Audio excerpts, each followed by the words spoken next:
ഇനി മെസ്സിൻ്റെ കാല് കേരള മണ്ണിൽ കുത്തുക എന്നുള്ളത് ഞങ്ങളെ സംബന്ധിച്ചിടത്തോളം ഇനി അതിലും വലുതൊന്നുമില്ല. അതുകൊണ്ട് മെസ്സിയെ വരവേൽക്കാൻ ഞങ്ങൾ കട്ടൗട്ടുകളും വാദ്യമേളങ്ങളുമായി ഞങ്ങൾ കാത്തിരിക്കുകയാണ്. മെസ്സി വരുന്ന ഉറപ്പായതോടെ ഞങ്ങൾ എല്ലാവരും സന്തോഷത്തിലാണ്. മെസ്സിയുടെ കളി കാണാനായിട്ട് കുറെ നാളായി കാത്തിരിക്കുകയാണ്. അർജന്റീന ആരാധകരുടെ ആവേശം കണ്ടില്ലേ? അതെ, കേരളക്കരയിൽ ആവേശം അലയടിക്കുകയാണ്.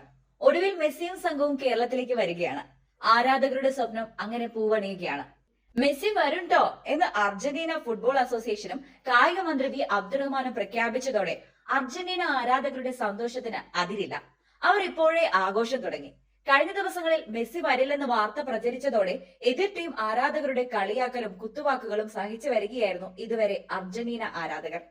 എന്നാൽ മെസ്സി വരുമെന്ന് സ്ഥിരീകരിച്ചതോടെ അവർ ആഹ്ലാദ തിമിർപ്പിലാണ്. ഇനി പരിഹസിച്ച ബ്രസീൽ, പോർച്ചുഗൽ, സ്പെയിൻ തുടങ്ങിയ ആരാധകരുടെ മുമ്പിൽ തല ഉയർത്തിപ്പിടിക്കാം. മെസ്സിയും സംഘവും കേരളത്തിലേക്ക് വരിക മാത്രമല്ല, കളിക്കുകയും ചെയ്യുമെന്ന് അർജന്റീന ഫുട്ബോൾ അസോസിയേഷൻ ഔദ്യോഗികമായി പ്രഖ്യാപിച്ചു കഴിഞ്ഞു. നവംബർ 10-നും 18-നും ഇടയിലായിരിക്കും മെസ്സിയും സംഘവും കേരളത്തിൽ കളിക്കുക. എതിർ ടീമിനെ ഇതുവരെ നിശ്ചയിച്ചിട്ടില്ല. തിരുവനന്തപുരം കാര്യവട്ടം സ്റ്റേഡിയത്തിലായിരിക്കും കളി. സ്പോർട്സ് വാർത്തകൾക്കായി ഞങ്ങളെ സബ്സ്ക്രൈബ് ചെയ്യുക.